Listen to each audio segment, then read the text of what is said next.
Fast-growing Uber just hit a major pothole out in California. One of its female drivers brought a case to the California Labor Commission claiming that she was an employee, not a contractor, and the Labor Commission agreed with her. This is a pretty serious case, not just for Uber, but for a lot of other companies. But talk about the details to keep it in perspective, I mean, it's just the California Labor Commission. It just applies to this woman, and even if it's upheld on appeal, it just applies in California. But it's significant. I mean, here's a woman, she was a driver for Uber for several months, realized her expenses were really cutting down on her income. So she said, look, I deserve mileage, I deserve some kind of tolls, I deserve overtime. Well. Said, I'm an employee. And the commission said, yeah, you are. No, it's a balancing test. There's a lot of considerations. Do you own the car? Do you not own the car?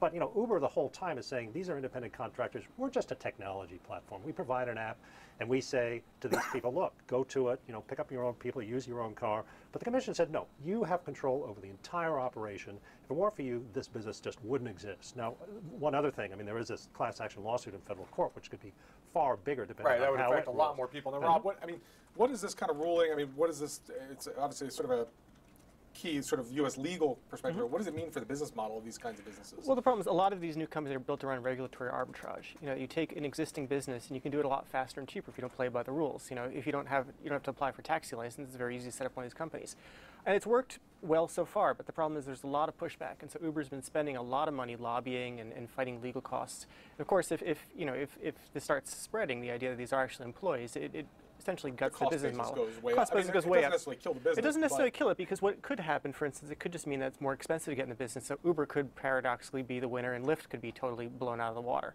But it overall makes it a less attractive thing. And it's not just Uber. You have to think about the similar thing applying to like Airbnb, to applying, these TaskRabbit, or all these financial startups where they're essentially skirting rules. I mean, what about if you're an investor in these funds? I mean, Uber's gotten a $50 billion valuation. It's done a number of fundraising rounds.